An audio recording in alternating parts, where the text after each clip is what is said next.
This report is brought to you by Sugar Bay Club Suites and Hotel, St. Kitts. While the first round of engagement with Caribbean leaders lasted no longer than 15 minutes, regional leaders felt encouraged that Washington was willing to listen to their concerns. Rubio also met with the CARICOM leaders in a joint U.S.-Caribbean closed-door meeting following the brief encounter.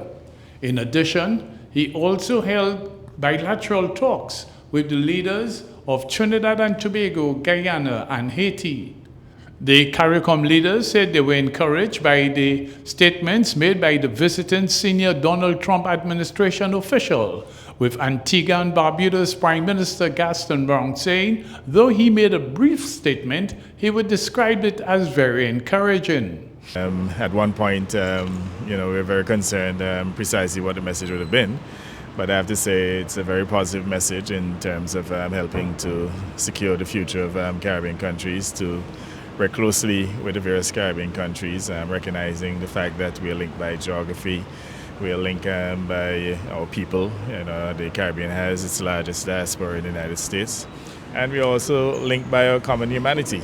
And I sense that the statement that he made, though brief, would have signaled a level of commitment to enhance the relationship between the United States and CARICOM. So that is certainly very encouraging. Dominica's Prime Minister Roosevelt Skerrit said he too was encouraged by the brief encounter the leaders had with Rubio and was looking forward to the further engagements. So we look forward to that in the afternoon. I mean, first of all, we appreciate his visit. It's important that the dialogue can continue. There are a number of hot topic issues that we'll have to discuss and address and find mutual approaches to them. So we look forward to this afternoon. But I think it is important that we note the positive aspect of his presence in the Caribbean.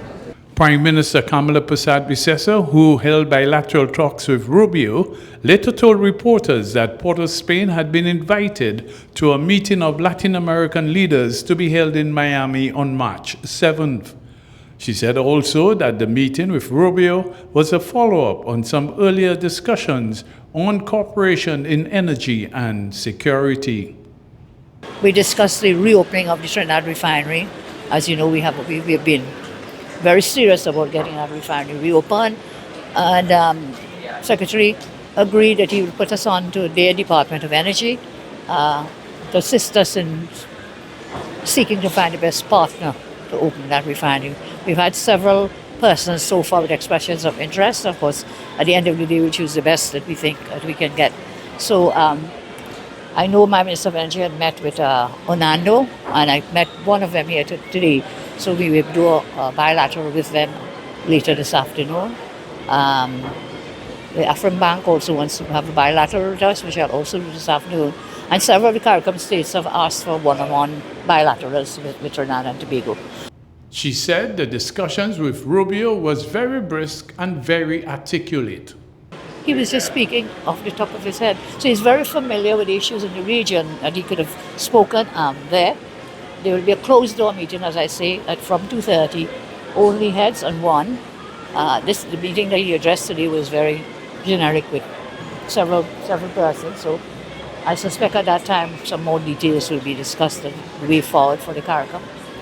Today with him, we talked about Haiti, we talked about Cuba, of course, we talked about engagements with Venezuela and the way forward. And he committed that on the 7th, when we meet President Trump, more details will be shared on several of the things that I raised with him today. Trinidad and Tobago's Foreign Affairs Minister, Sean Sobers, said Trinidad and Tobago remains confident that the close relationship with Washington will be much more fruitful in the future. The Prime Minister made it abundantly clear yesterday.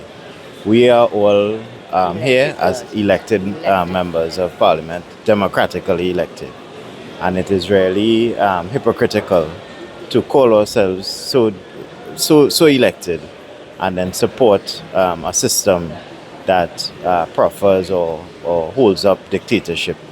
And so we stand with the people of Cuba, but we call for free and fair elections. This report is brought to you by Sugar Bay Club Suites and Hotel, St. Kitts.